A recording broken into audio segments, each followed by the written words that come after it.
back Ian here with another Monday update, this one for the 26th of December 2016.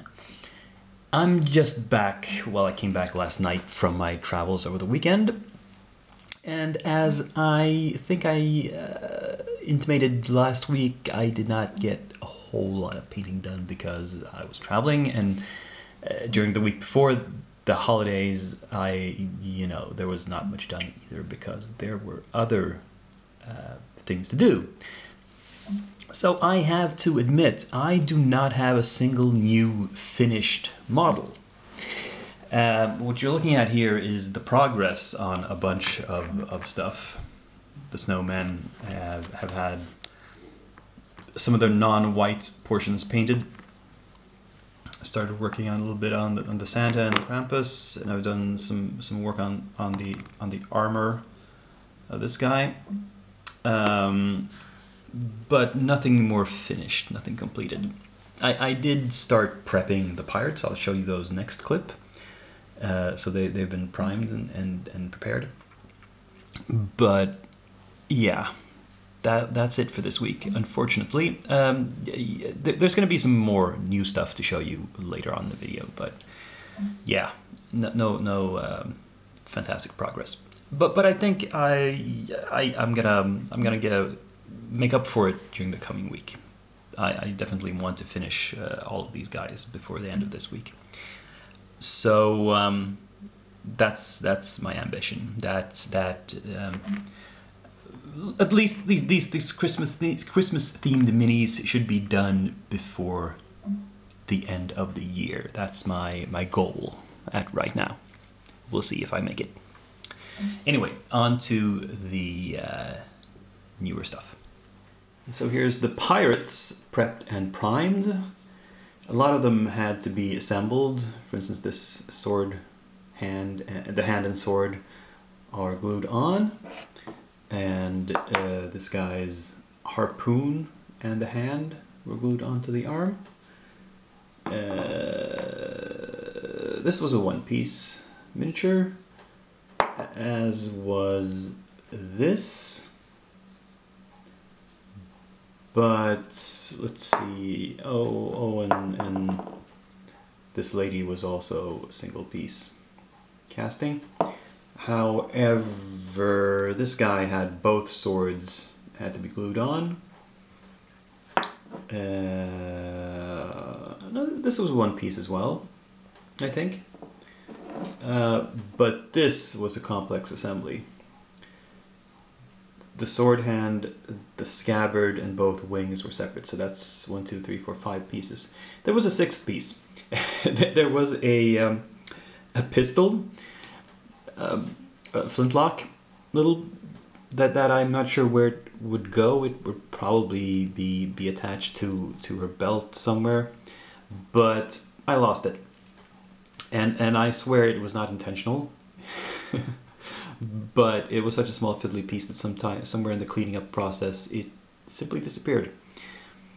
And sort of, I mean, maybe subconsciously I wanted it to, because I probably didn't want to use it anyway. As I mentioned last week, I don't like gunpowder weapons in my fantasy. So, and it was a really small fiddly piece and difficult to paint, and yeah. I don't think anybody will miss it. So, that's what the pirates look like.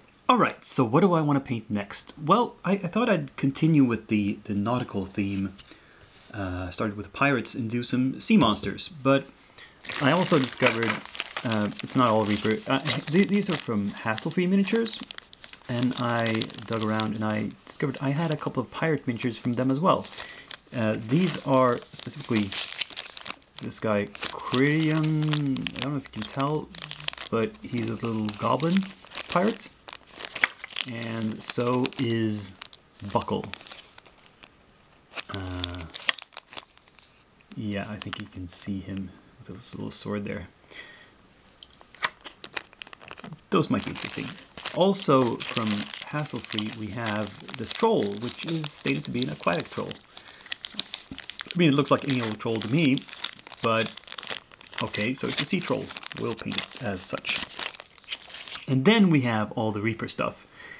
And first off, I thought these sharks were really cool. The problem with this kit, as I'm looking at it in the blister, is that there's only one stand for 3 sharks. Huh. That's kind of a... I don't know if that's a mispacking. And that stand is weird. It's kind of cut off. I think what I'm gonna do is buy some clear flying stands instead, and mount these on. So depending on when I find the time to do that, or if I have to order them and wait for them to arrive, these might not get started immediately. Oh well, such is life. What else do we have here? We have a female sea elf bard named Coralie. Huh? We have some sort of, this is called a Slithe handmaiden. I don't know what a Slithe is, but it seems to be some sort of fish folk lizard people thing, and vaguely female. It has boobs for some inexplicable reason. We have a dire crocodile, which is a big croc. I don't know if that's a sea monster, but it's at least amphibious. And then we have these two, which have a relationship I might talk about later. We have Mab Grindelow the Sea Hag, and we have the 2 Kelpies. Now the thing these have in common is that I've already painted these, except in bones. These models were part of my big bones Kickstarter package that I painted up last year, I think.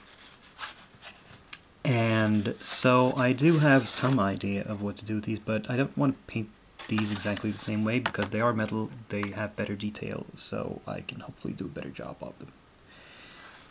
But anyway, that is the pile of stuff that I'm looking to get started on next.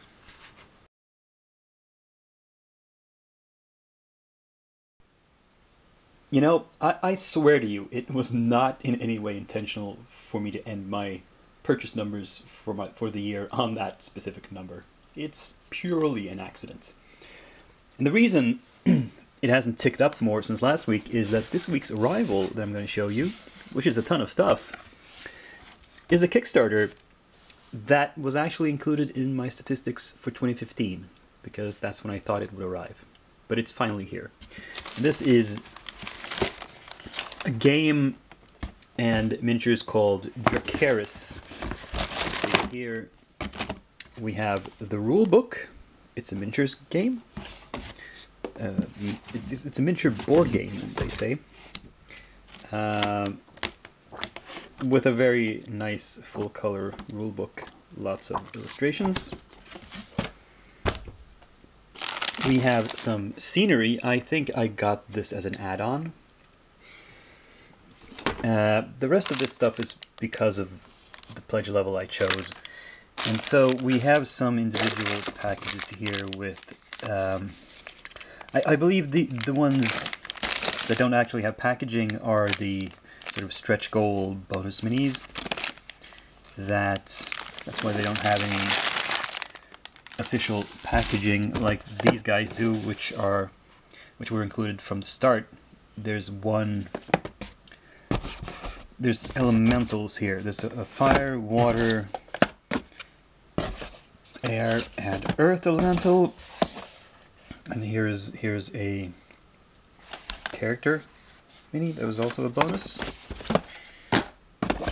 And I'm not going to unpack all this, but and here is the starter set, and for some reason there's 2 copies of the starter set. I think I got this instead of what originally said on the pledge level was that I was going to get bonus miniatures, which are the equivalent of these 2 factions, the Paladinate and the Orcs. There would be, you know, just extra sets of these minis. Apparently they thought yeah, it's too much trouble packaging those separately, so they just gave me 2 starter sets. And the starter sets are going to include, I'm not going to, well maybe I'll unbox it later, but they include maps and tokens and measuring sticks and stat cards and everything. So this is going to be a complete, fully playable game. It's supposed to be playable in between 45 and 60 minutes. Yeah, let's take a look inside. So I've opened up one of the boxes of the starter set, and we can see that, as I said, there's a map.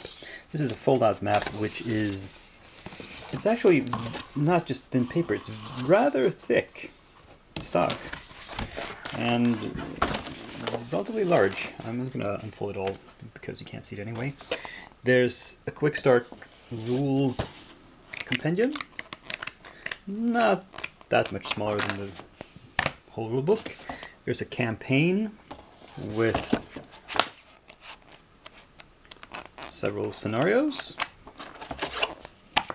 We have some sort of tracking chart. I'm not sure if it's for initiative or if it's for the entire game. I mean, initiative within a round or for the entire game. It has 2 sides. Not sure why. Here is one of these has been punched out already. Oh, yeah, here it is. These are tokens. We have dice, d10s, and a scatter die. More tokens, cards, lots and lots of cards, and the miniatures.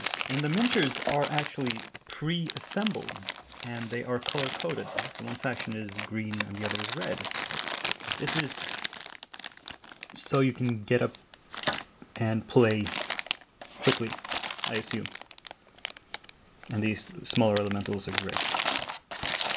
And yeah, the quality I haven't looked too closely at, but it seems okay. I mean, I can feel these are hard plastic. It's not PVC. And the detail, at least on first glance, looks okay. I mean, yeah, and I mean, the swords are straight. And I mean, sure, the shafts of these long mauls are a little wobbly, but hey, what can I do? Yeah. So this seems pretty reasonable. I have no idea when I'll get around to actually painting it. It's far down on the list of priorities. Maybe in a year or so. But anyway, that was what I had to show you this Monday. I will be doing one final video this year. I'll do a year's end wrap-up video on New Year's Eve, on the 31st. And then the first video for next year will be next Monday, which is the 2nd of January. So there's only going to be 2 days between those videos. But yeah, that's what you have to look forward to. So until then, I hope you enjoyed this video. Click like if you did, subscribe if you haven't done so already, and I will see you on Saturday. Yeah, Saturday. Until then, I'm Dakian, and I'm signing off.